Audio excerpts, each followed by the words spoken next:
Here's a few ways you can ensure that your melodies will always sound good. So make sure you have scale highlighting enabled, and then you can choose a root note and what type of scale. And then you can go to stamp and find a whole bunch of different chord patterns that are typically used in all of Western music. These will be all the notes for the major scale. As you can see, the note grids that aren't shaded are the ones that you can use. A fifth is just 7 semitones up from the one note that you play, and that'll always fit in either a major or a minor scale. And this is also known as the power chord. And then you can use the bottom note and then maybe copy it over and pitch it up an octave. And that'll sound pretty good as well. And then if you click Control B, you can copy that, and pretty much anywhere that you set the bottom note where it's not shaded, it'll always fit in the scale, so you can see. So then if you want, you can make a pattern just using this, or you can go back up to stamp and then select different options. Usually if you use a half step like this, in between where a pattern goes from one bar to the next, it'll create tension, and then you can resolve it on the last bar of the pattern. So yeah, then you can build some chords around that. This is what I have so far.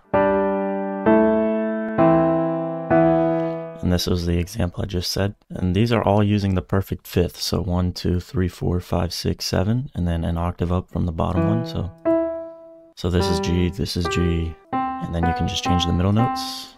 But if you want a perfect fourth, which sounds just as good, it'll be 5 semitones up. After you have a basic melody laid out, then you can start to create more rhythm and also creating tension by using half steps. And usually the top line shouldn't be anything that's too complicated, so it's easier to follow along with. I'm going to quiet the velocity so it's not too apparent.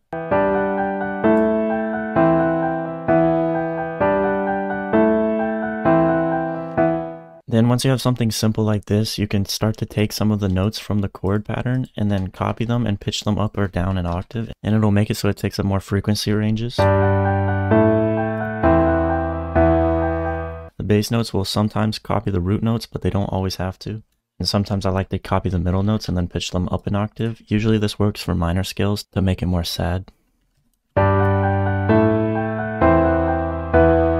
You can even take the bass notes, copy them over, and pitch them up like 3 octaves. And now you want to create rhythm within the chords themselves. You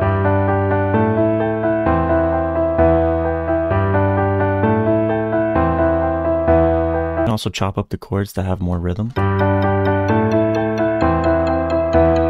For this, I added a different instrument. So there's only so many ways that you can play a chord, but the amount of rhythm you can apply to it is near infinite because there's no real end to the amount of ways that you can manipulate the time for a specific chord. Just ensure that you're playing in the right chord each time you lay a note down, and add rhythm. That's basically the two main aspects that I'm trying to project out to you guys here.